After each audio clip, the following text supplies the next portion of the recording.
नमस्कार, आप सबका स्वागत है हमारे चैनल नेक्स्ट 9 न्यूज़ में। मेरा नाम है दीपक गुप्ता।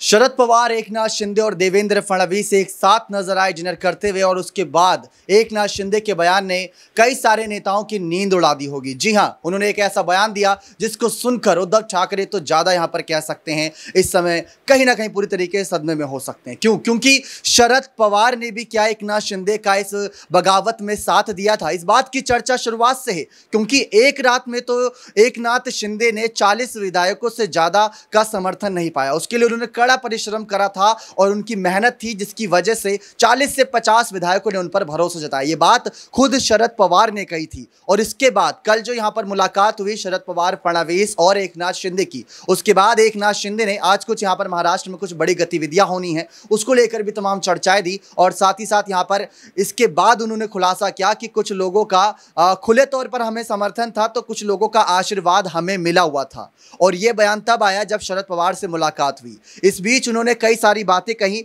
उन्होंने कहा कि शरद पवार और मैं, यानी कि हम दोनों ही सतारा जिले में जन्म लिए थे, और सतारा जिले से कहीं ना कहीं काम करते करते आज इस मुकाम पर पहुंचे कि हमने महाराष्ट्र की सत्ता हासिल करी। याद होगा आप सभी को, शरद पवार भी एक ऐसे नेता थे जिन्होंने कांग्रेस पार्टी को धोखा देकर अपनी खुद की एक पार्टी बनाकर बगावत करी थी और बने थे महाराष्ट्र के सबसे कम उम्र के मुख्यमंत्री। और वैसा ही एकनाथ शिंदे ने करा। भले ही वो कम उम्र के मुख्यमंत्री नहीं बने, लेकिन उन्होंने भी अपने ही बड़े मुखिया नेता यानी उद्धव ठाकरे को धोखा देते हुए बगावत करी और खुद की पार्टी यहां पर गठित करने का ऐलान भी किया। लेकिन शिवसेना का चुनाव चिन्ह भी हासिल करना चाहा और बगावत करके विधायकों के साथ यहां पर पूरे महाराष्ट्र की सत्ता हासिल करी बीजेपी के समर्थन से। लेकिन आने वाले वक्त में क्या उद्धव ठाकरे को धोखा देकर जो बाहरी तौर पर यहां पर समर्थन मिल रहा है, उसको खुले तौर पर क्या समर्थन देंगे शरद पवार? ये देखना ज्यादा दिलचस्प रहने वाला है महाराष्ट्र की राजनीति में कि अगला कदम शरद पवार का क्या रहता है। क्या सचमुच शरद पवार ने मदद करी थी एकनाथ शिंदे की? अब यहां से इस बात के कयास लगाए जाएंगे, क्योंकि राजनीति है